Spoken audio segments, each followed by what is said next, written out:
Are you looking for a new job or want a career change? Look no further than Monster.com. Need a little help standing out? Our expert resume writing services will make sure you shine. Want to brush up on your interview skills? Engage with our AI interview prep tool. Want some advice on negotiating your new salary? Visit our salary tools and extensive library of career advice articles, and you'll have all the tips and tricks you'll need to succeed. Visit Monster.com today and take the first step towards your career. Monster.com. Find your right job fit.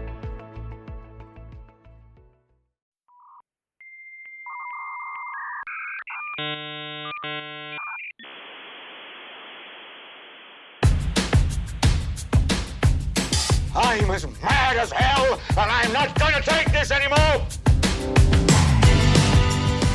Howdy, friends. Got a really special old buddy of mine here on the show. Christina Merrill and I met probably 20 years ago. She is the founder and CEO of the Bone Marrow and Cancer Foundation, which has been around for 30 years. She's had one job, literally, running this incredible organization from scratch in the late 1980s when there was nothing, long before I was diagnosed, and it was pretty crappy then, too.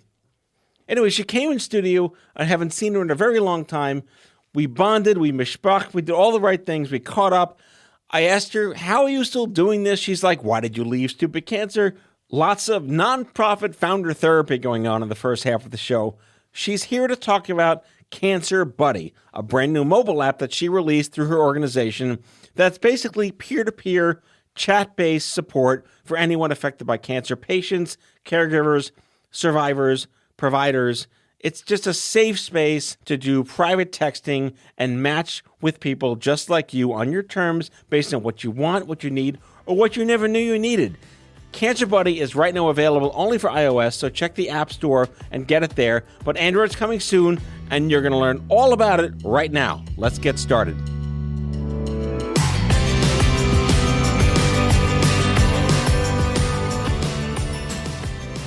All right, you know, for like 20 years, I've never known if it was like Christina. Do you get that a lot? Yes. Do you thank your parents for that? Of course.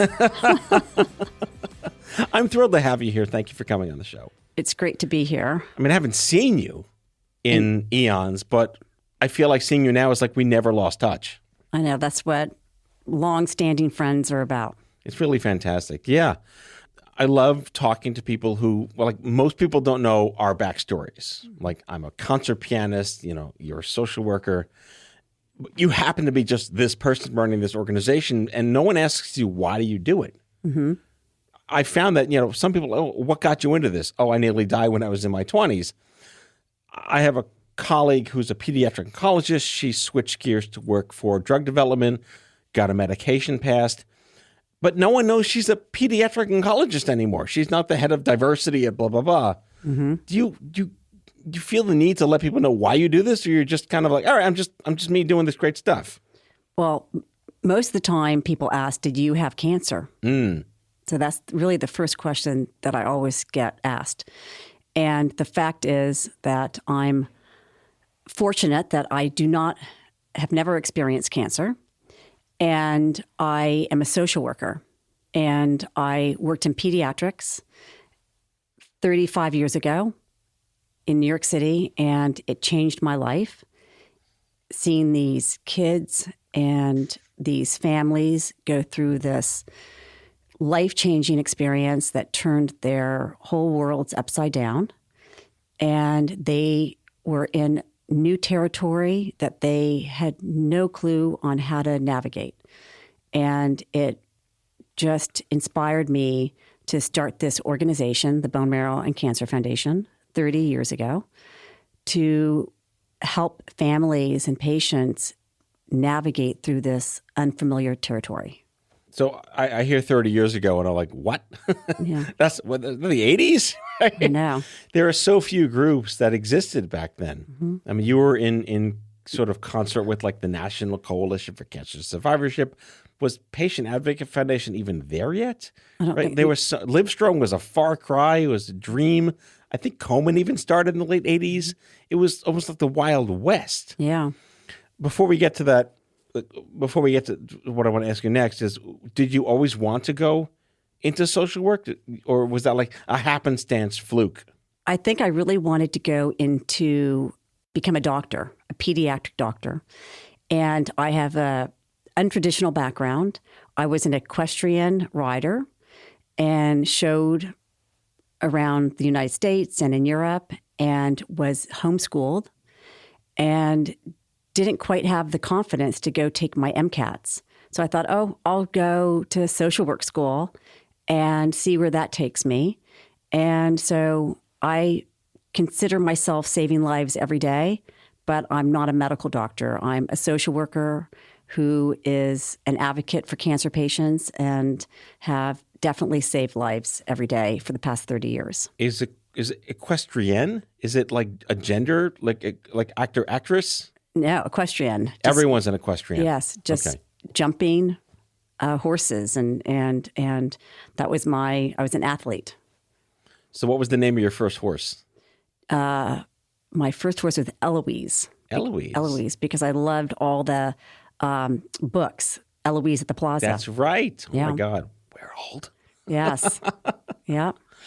So yeah, I tell people that I started stupid cancer in 2007. They're like, that was like the Cretaceous era. Yeah. We're talking about there was no internet. There Yeah. were flyers, stamps on pieces of paper, AOL floppy disks. How does one get the word out? Because we're going to get to how does one get the word out today when there's too much shit Yeah. in the world. How did you get that started? I started very focused in New York City with the New York City hospitals, and I was giving out financial grants. So that was unusual.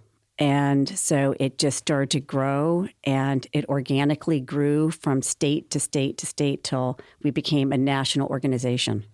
Did you save, like how stores save their first dollar? Did you save your C3 tax status certificate? Of course. Is it on the wall somewhere? And our first donation. Nice. Our How much check. was your first donation?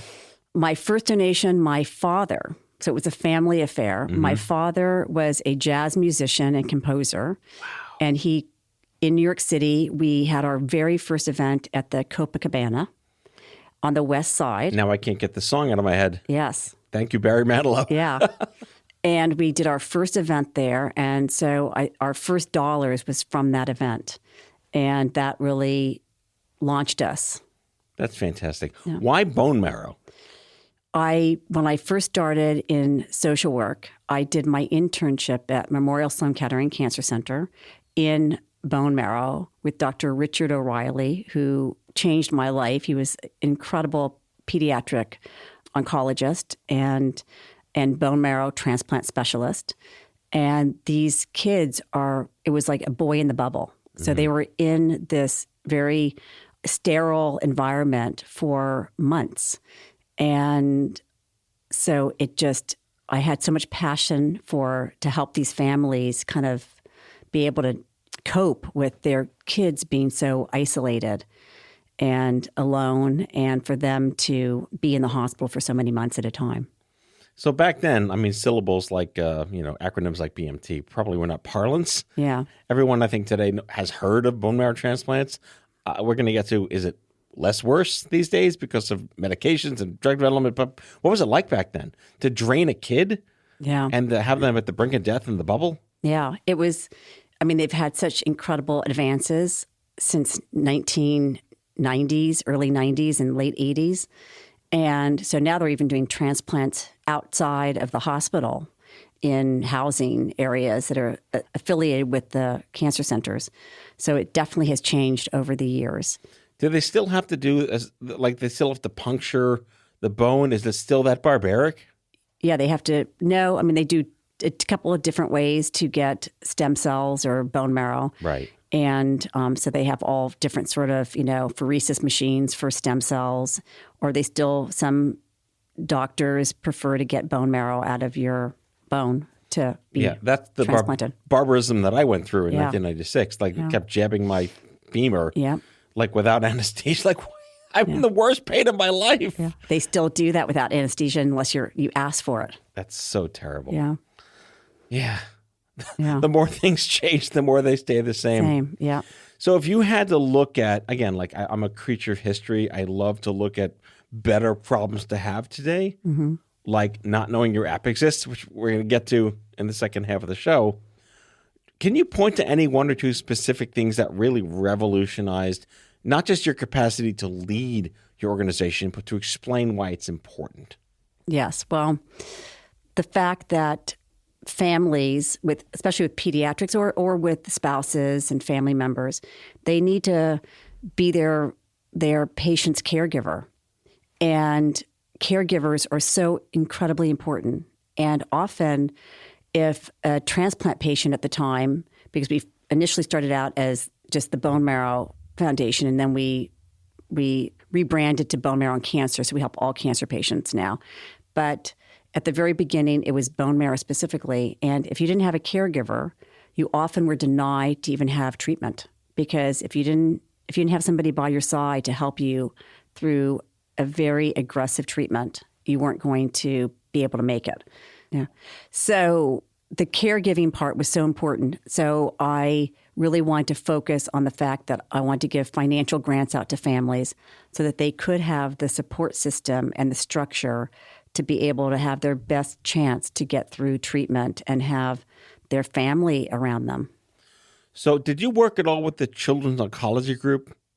No. Because they're the ones that ideally set the guidelines for what should happen and what should be reimbursed. And like, you don't want to get this first and then get this first. Like, what's in the interest of the child with that specific type of cancer? Mm-hmm. I asked because they were the first group that I met when Livstrom was getting its kind of comeuppance in the mid 2000s, because they needed to adapt to young adult protocols and long-term pediatric cancer protocols as survivorship, which was invented in 1986, was finally getting some legs and gumption to it. Yeah. I guess we were the little engine that could, and we were working very independently to just provide as much assistance as we could to families that were turning to us for financial grants and assistance. What was your first email address? The first, I think it was an AOL. Right. Yeah. bonemarrow@aol.com. Yeah. No, or maybe I don't know if we had, I guess we had, maybe it was just my name, Christina Merrill at AOL. Right. And then we became, with the URL, at bonemarrow.org and right. grew from there. Remember life before the domains? I know. Or even I laugh with my kids because I remember so clearly the huge first cell phones that you could put in your car. Right. Yeah. So I love memory lane. I love we have to look at how far we've come.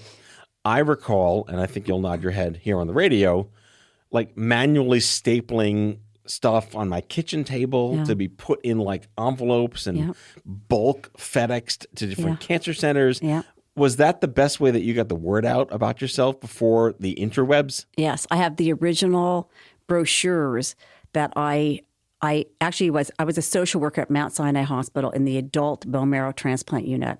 And I had this wonderful patient that I became so incredibly close to there, and her little girls and her husband. And she was my first patient that was featured on our brochures. And I met her at Mount Sinai after she got out of transplant with her little beautiful girls. And we did a whole photo shoot, and then I sent those brochures around the United States to all the different cancer centers. That's amazing. And she was my poster child.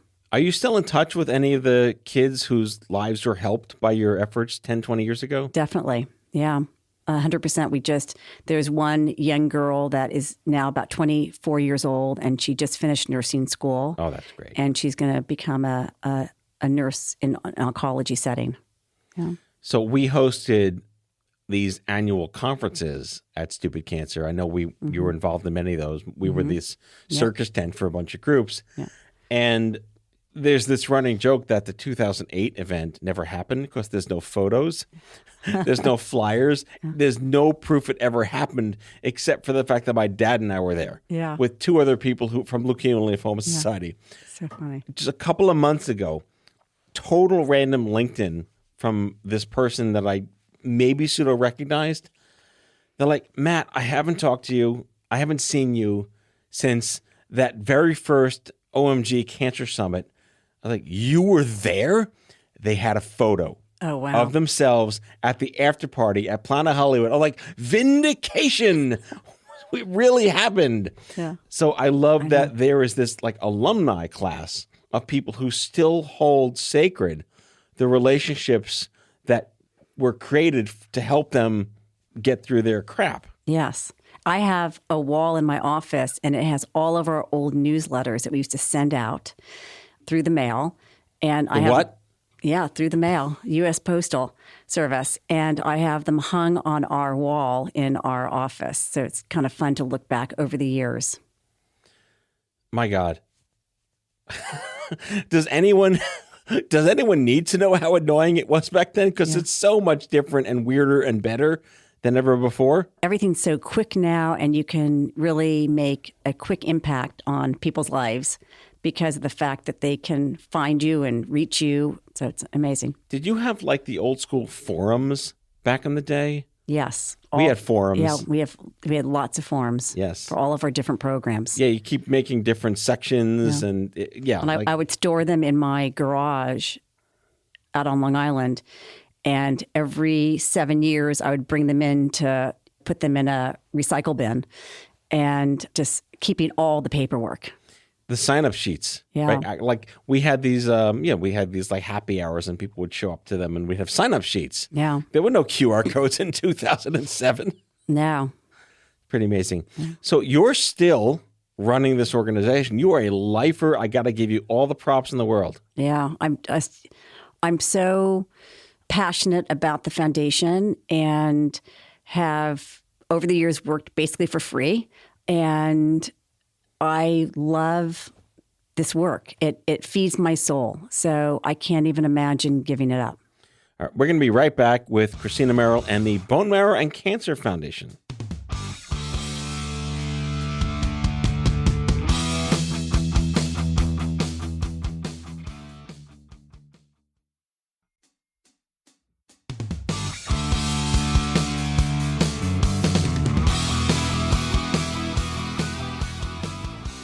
So we were talking before the show about what it took for me to step down from stupid cancer. I don't know how you did that. I'm not here to convince you to do that. I'm just saying that life's good on the other side in many, many cases, but it's really hard to give up your baby. You are an example of someone who does not have founder syndrome because you're still in it. You're still authentic. You're not exasperated. You still deal with the underbelly drama that most founders have. But I really do commend you for sticking with it in a way that, like that person's really got to go. Yeah. So you're not that kind of person. I hope I'm not. I feel like I'm somewhat of an entrepreneur. And I'm a social worker. So I've always created all of our programs. But I'm also constantly thinking of ways that I can do better. And I'm open to all input from everybody around me to keep challenging myself to do better for families and patients. And you are. You're like, what is it? What's the Wayne Gretzky skate where the puck's going to be? Yeah. And you've done that quite well. So we're going to get to the app, but outside of that, like what have been some of the innovations? What have you done with the foundation? Let's say even just in the past couple of years with the internet becoming all socialized. Mm-hmm. Well, I think the biggest piece of it is that we have been able to do a lot of online counseling and free therapy for families and navigation and a lot of other areas that it helps families kind of navigate through the cancer centers. And do you find that you're more searchable? People are finding you more than they used to? Yes, 100%. That's so important. Mm-hmm. I mean, no one says, I can't wait to get a bone marrow transplant and find this organization. Yeah. What would you say would be the leading, maybe the sources of how people find out? Is it the doctors? I mean, pediatrics is a very tight, close-knit ecosystem. So we're both pediatrics and adults. Right. And I think most of our programs are really well known in all the social work departments around the country. And we have a great medical advisory board. We have a nursing board. We have a social work board. And we're giving out financial grants. We gave out free housing for a couple of years through Airbnb, which was tremendous. And we have programs that are so needed that these folks find us. That's important. Yeah. I always asked, like, where's everyone else? Our data was, back then it was 72,000 AYAs diagnosed every year. Yeah. Maybe we'd add 2,000 or 3,000 to a mailing list every year. Where's everyone else? How do they know we exist? And is it fair to blame them for not knowing? Is it fair to blame the doctors? I mean, the hospitals used to have these libraries where you could find everything because it's right there, paper in front of you, like going to a library. Now it's all ether and vaporware. Yeah, because you could put your brochures in the waiting rooms and all throughout the hospital, and now that doesn't happen. So it actually kind of is an issue because the turnover rate in hospitals, especially in oncology, are pretty high in terms of social work, and people are leaving and coming, and then they don't know who the Bone Marrow and Cancer Foundation is because nobody told them. So it's almost like we have to reinvent and retell our story to all these kind of new cycle of social workers that are going through these hospitals. Yeah, and how are they going to consume resources to know? Like, it is like, I think like medical has up to date, which is even still hard to find. Like, what's the latest here and there? There's no up to date for the psychosocial support services. No, there's not, and that's a big issue. So that gets me thinking. What can we do to make so that I feel so bad when I help certain families, and I'm thinking, oh gosh, there are thousands more families like this family, but they don't know about us. Mm-hmm. So they're not getting the resources and the support that they could be getting if they only knew about our organization and the great work that we're doing. One of the most annoying phrases I kept hearing at Stupid Cancer was, if only I knew you were there when I needed you. Yeah. And even though I'm going to advocate and tell everyone I know, how do you eliminate the if only I knew? That's where it has to become a household name, your programs and your organization. And I'll talk more about that when we talk about the app. Well, that's now. Yeah, okay. So you made a very courageous decision to create a mobile app for connecting young adults or anyone with cancer for that matter. Anybody with cancer. So I have a weird story. This kind of went under the radar. No one knows the story. This is like a Sub-Basement 47 secret story. Mm-hmm. In 2014, you may remember my co-founder, Kenny Kane, big, tall, ginger guy. Yep. We had this crazy idea when, God, what app came out? There was some it wasn't Tinder yet. It was some kind of like Match.com or Jewish JDate, whatever. Yeah. Like, could there be a JDate for cancer? Yeah. And we found out that it wasn't so easy to make apps back then. Yeah. This was 2014. You had to hire and outsource some small company overseas and go through this insane wireframing, and this UI and UX weren't words yet. They lived in video games. And we came up with a prototype called Instapeer. I don't know why we didn't call it the Stupid Cancer app, but Instapeer, which worked for maybe 3 months. And it was so buggy, we couldn't raise enough money to keep it because it becomes like a hole in the ocean you throw money into. I can only imagine it being a little more seamless to create mobile apps these days. What was your experience even ideating on it and getting it to market? It was an amazing experience, actually. I hate you. And I got divorced in 2020 of all years. So, while everything else is going to hell, I also thought, I might as well get divorced. And why not? Why not? Checkbox. And I started to go on these dating apps and swiping, and the light bulbs went off in my head. And I thought, I have to create this for cancer patients, for all cancer patients, and not for dating, but to find peer support. Because we had a program at the Bone Marrow and Cancer Foundation called Support Line, and we would manually connect people. Like MMA Angels used to do. Exactly. So we would manually do it, and it was, very arduous and time-consuming, and, we could only do a certain amount a week. And I thought, gosh, this is the opportunity. We're now in 2020. I got to create an app for this. And I hired an incredible company, and we built this app, and it was fun. And I worked on it every day, often 7 days a week, in building it and creating the whole concept very similar to the dating apps, except with all the different filters, and you can filter in, your diagnosis, your treatment, type of treatment, your age, your gender, what hospital you're at. If you're a young student, you can what college or university you're at, so that you can match with these other folks all around the country according to all these different filters. This just brings me back to my single days in the late 90s, early 2000s. And there was, if anyone listening knows what the hell I'm talking about, please DM me somewhere and tell me you know what I'm talking about. There was a bar on the Upper West Side called The Drip. Okay. I'm proud of knowing this, but I'm not proud of knowing this. What The Drip was, it was a dating bar, but it was a matching bar. So basically, this hasn't aged well. I'll just say that. Please don't hate on me for saying it this way. But women would basically leave their photo and a profile in like an old school photo album, with like the sticky rip-off clear paper. Wow. So men would go to the bar. I mean, other people went, couples went, whatever. But if you went there as a single guy, you got to flip through these like the old Facebook. It was just like hot or not, right? Yeah. Basically, in a photo album. And crazy. You told the staff, I'm interested in connecting with this person, this person, this person, this person.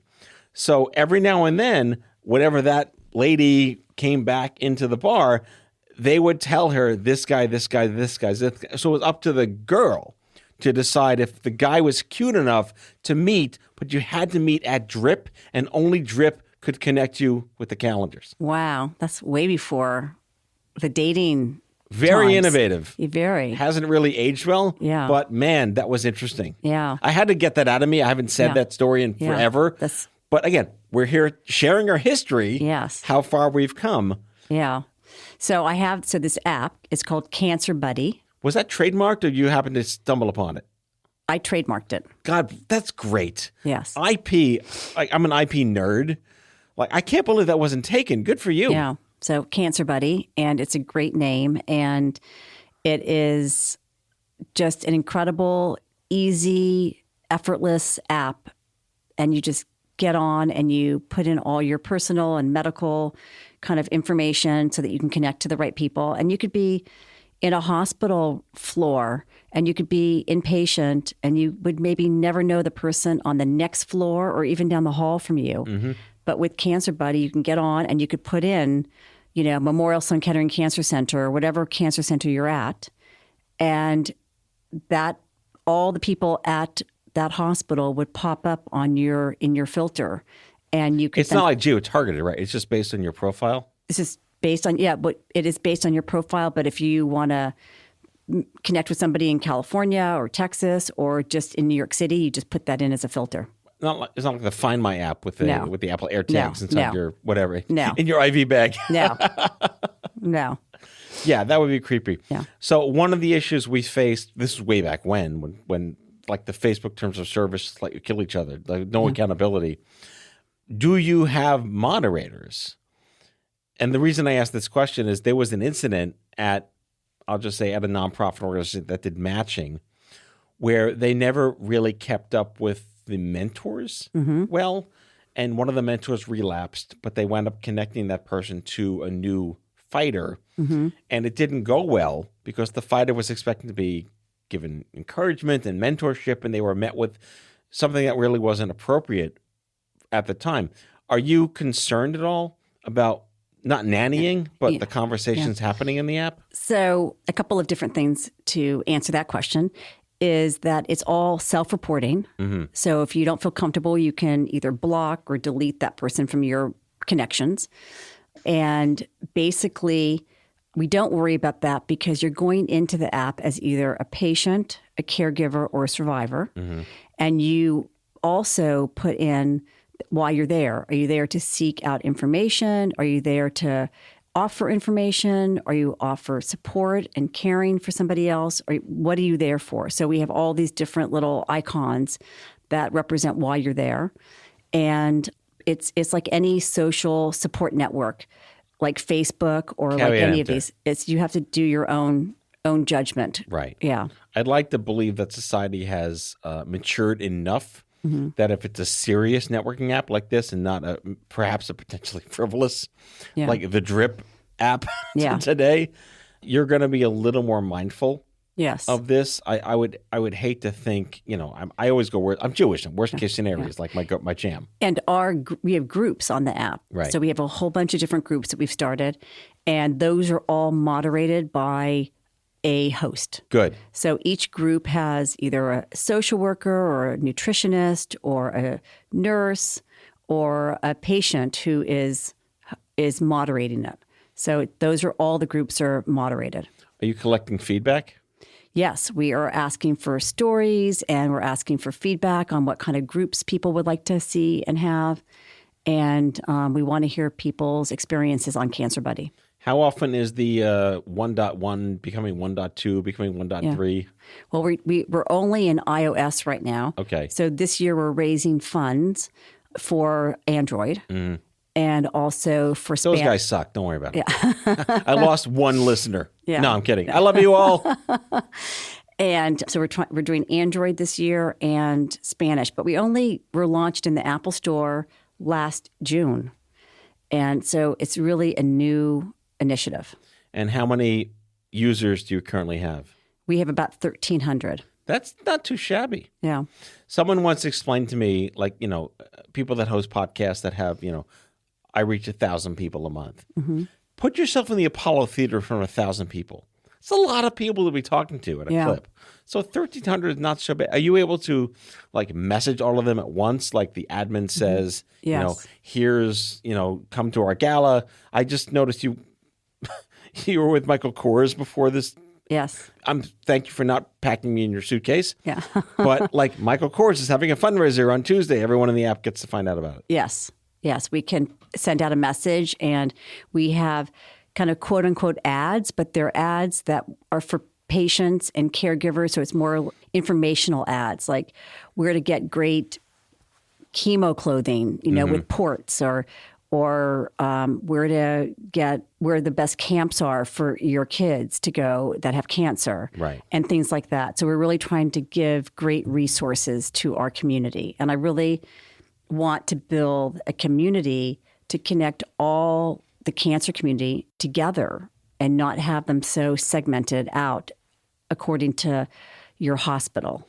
Well, I like to make sure that platforms are collaborative and not competitive. And Yes. there are a bevy of organizations and private sector platforms that are out there. They all do very different things, thankfully.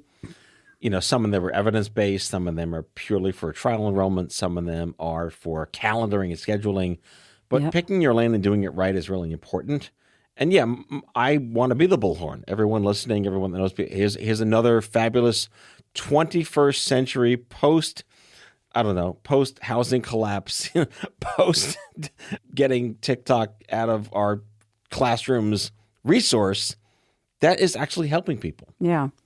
I want to collaborate with other organizations, and there's no competitiveness here. I want to bring as much support to the cancer community as possible and offer as much support to these other organizations to share their great resources and programs.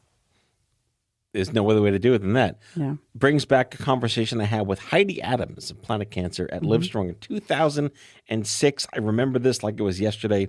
It was the second meeting of the Livestrong Young Adult Alliance. It was right before everything became official in 2007 in Austin in the fall. And Stupid Cancer was going to be birthed that coming January. And she said, collaboration should be the new competition. I'd like to think that was the dogmatic philosophy of all the young adult organizations, that we lifted each other up together. And yes, if you needed something that was geographical in your body, there are great companies for that. But if you needed something that was community-based, we are all together. I like to believe that what you're bringing to market is very important. It lives in that space. Yes, I'm trying to really, even some hospitals have said to us, like, would you white label this for us? And my answer is a clear no, because I want to bring everybody together as a community in this cancer community and not have us all separated and segmented by, each hospital. And I want everybody to be able to connect with each other and share resources and support and everything that they need to get through this horrendous time in their lives. You sound like a nonprofit founder. I am. You are proudly. I am. Christina Merrill is the founder, longtime founder, 30-year founder, and CEO of the Bone Marrow and Cancer Foundation. My dear friend, the app is Cancer Buddy, available on iOS, Android forthcoming. And we are also on Instagram and social channels, Cancer Buddy app. Cancer Buddy app on all the social channels. Yes. All right, listeners, check it out. Let us know what you think. Enjoy it. We're here. Thank you for coming on the show. It's been great. And I'm excited to share all this great work that we're doing at the organization and Cancer Buddy. My dad would say it's good to be seen. So Yes. Good to see you. Yeah. All right, take care. Bye, everyone.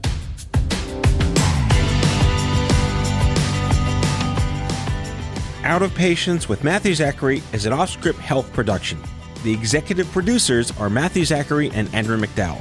It's mixed and edited by Kyle Moore. If you like the show, ratings and reviews are always welcome.